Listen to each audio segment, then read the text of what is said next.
Bonjour! Donc aujourd'hui, ce que je vais faire, c'est qu'on va dessiner les courbes en fonction du mode ventilatoire que j'ai inscrit ici. Donc VAC-VC avec une fréquence respiratoire à 15 et un volume courant de 3,25 ml avec un PEEP à 5. Donc j'ai comme trois sections ici. Cette section-ci, dans le fond, en pointillé, c'est pour inscrire une pause inspiratoire. Donc on le dessinera un petit peu plus tard. Donc, il faut faire attention de la limitation entre l'inspi et l'expi. Donc, il y a des quadrillés, là, mais c'est juste pour faciliter la représentation. Donc, on a l'échelle pression-temps, donc le temps qui est ici. Donc, on peut mettre les unités qu'on veut au besoin, là, mais c'est pas tant important. Débit, comme ça, et le temps. Donc, la portion inspiratoire et la portion expiratoire qui se retrouvent en dessous de la ligne 0. Et la courbe volume-temps. Donc, ici, on va identifier le type de déclenchement qui est utilisé avec le mode ventilatoire, quel type de générateur et qu'est-ce qui met fin à l'inspiration. Donc, on va commencer par celle-là ici, donc une situation avec un patient normal. Donc, VAC-VC. Donc, je suis en générateur de débit. Donc, je vais tout de suite l'identifier ici. Et pour les circonstances, je vais travailler en débit constant. Fréquence respiratoire à 15, bon, ça n'a pas tant d'importance que ça. Le volume courant que je vais générer, 325 ml, et le PEEP à 5 cm d'eau. Donc, je vais commencer par inscrire ici mon PEEP. Et je vais commencer ici par ma courbe débit-temps. Donc, débit-temps, je suis en débit constant. Donc, je suis en débit jusqu'à la fin de l'inspiration. Et par la suite, c'est l'expiration avec un débit de pointe, la courbe concave, normale.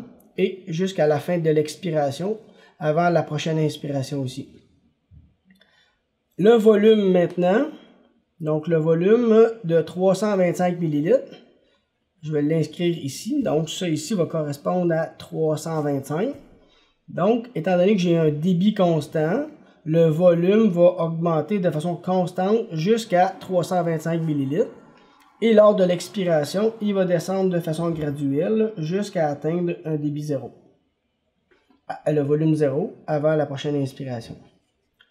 La courbe pression-temps, elle, ce qu'elle va faire, étant donné que je suis en générateur de débit, on va avoir une courbe qui va partir de notre valeur de PEEP. Donc, en l'occurrence, ici, on a 5 cm d'eau. Et qui va atteindre le niveau de pression de crête.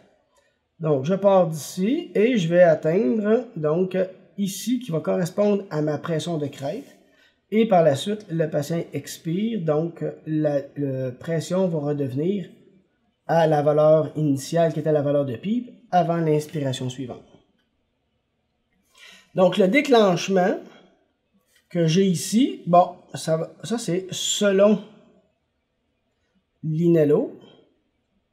Mais étant donné que j'ai une fréquence d'installer, c'est sûr qu'il y a par le temps. Et après ça, ça peut être soit débit ou pression, selon ce que vous allez avoir ajusté, qui va être le plus sensible pour le patient, toujours, hein? Ce qui est le plus sensible pour le patient sans avoir d'autodéclenchement. Qu'est-ce qui met fin à l'inspiration lorsque nous sommes en générateur de débit? C'est lorsque le volume est atteint. Donc, ici, la fin de l'inspiration, c'est le volume inspi atteint. Quand le volume a tout été donné, on passe en phase expiratoire. Donc, je vais répéter la même chose ici, mais avec la pause inspiratoire ici. OK? Donc, le débit, lui, va être le même, sauf que quand il y a une pause, il n'y a plus de débit. Donc, le débit redeviendra à 0. Donc, je pars ici, il monte rapidement, il arrive ici, et il y a une pause inspiratoire, donc le débit revient à 0. Pendant la pause, il n'y a pas de débit, et par la suite, le patient expire normalement, selon ses constantes de temps. Le volume courant, lui, le volume a été donné pendant tout le temps de l'inspiration. Et il va atteindre le même 325 ml. Donc, le volume va augmenter tant aussi longtemps qu'il y a du débit. Et aussitôt qu'il n'y a plus de débit, ben, le volume arrête d'entrer. Donc, il n'y a plus de volume qui entre parce qu'il n'y a plus de débit. Donc, par la suite, le patient va expirer. Au point de vue de la pression maintenant, encore là, on part de la valeur de pipe. On va atteindre la même pression. C'est un patient normal à qui on a mis une pause. Donc, on va atteindre le même niveau de pression. Cependant, la caractéristique ici qu'on va rencontrer, c'est que, étant donné qu'il y a une pause et qu'il n'y a plus de débit et il n'y a plus de volume, on va se retrouver à avoir une pression de plateau. Donc, ici, c'est un plateau qu'on va observer, qui va être la pression de plateau. Et par la suite, le patient revient à sa valeur initiale qui était sa valeur de pipe. Donc, la pression va chuter pour revenir ici. Donc, ça ici, ça correspond à notre pression de plateau. Parce que il n'y a plus de débit, donc le volume s'est distribué partout dans le poumon et la pression a été maintenue, ainsi que le volume tout le temps de l'inspiration. Parce que la pause, elle fait partie du cycle inspiratoire. Donc, déclenchement, c'est la même chose, générateur aussi, la fin de l'inspiration. Donc, dans le fond, ici, la fin de l'inspiration, c'est la fin de la pause.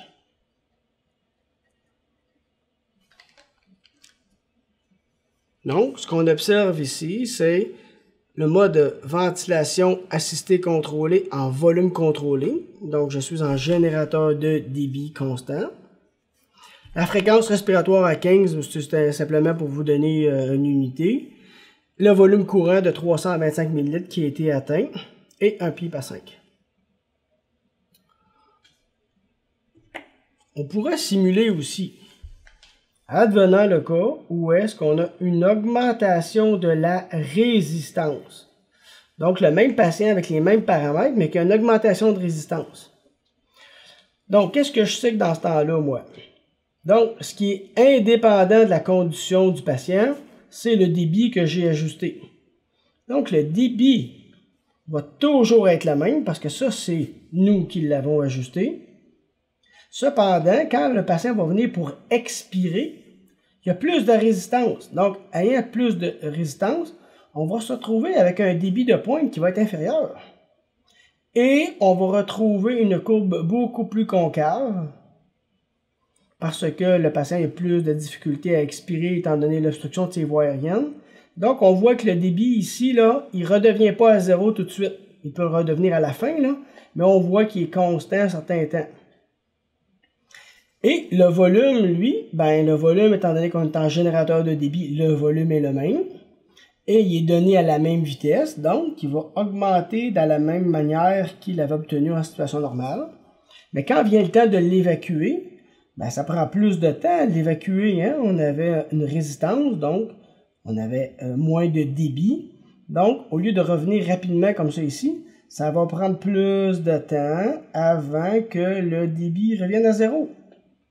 Donc, le volume revient à zéro. Donc, on voit une différence entre les deux ici. Et au point de vue de la pression, étant donné qu'on travaille en générateur de débit, la pression va être plus haute. OK? Donc, si on a une pression de crête qui va être plus élevée, ben, il faut la faire apparaître ici. D'accord? Donc, on part du même niveau de pipe. Et le niveau de pression, lui, en ce cas-ci, il va être beaucoup plus haut que ce qu'on avait obtenu en situation normale. Et étant donné que le volume sort plus difficilement, ben, la pression va être évacuée avec plus de difficulté avant d'arriver à la valeur initiale ici pour repartir lors de l'autre inspiration. Donc, ce qu'on observe, la différence entre un patient normal et celui qui a plus de résistance, c'est au point de vue de la pression de crête. Ça ici, c'est des valeurs, des paramètres indépendants de l'état du patient, parce que c'est nous qui les avons ajustés, ainsi que le volume. Et ce qu'on retrouve aussi qui est différent, c'est l'aspect de la courbe débit expiratoire. Vous retrouverez peut-être une similarité au point de vue de la concavité avec la boucle débit-volume de nos patients qu'on faisait en fonction respiratoire. Là. Donc le débit de pointe qui est plus faible, une concavité dans son expiration avant l'autre inspiration. Donc, ça ici, c'était vraiment pour vous simuler les graphiques qu'on va obtenir à l'écran du respirateur lorsqu'on va être en situation normale ou une augmentation de résistance. Ici, j'ai simulé la pause. Donc, c'est ce qui complète les courbes lorsque on ventile un patient en générateur de débit.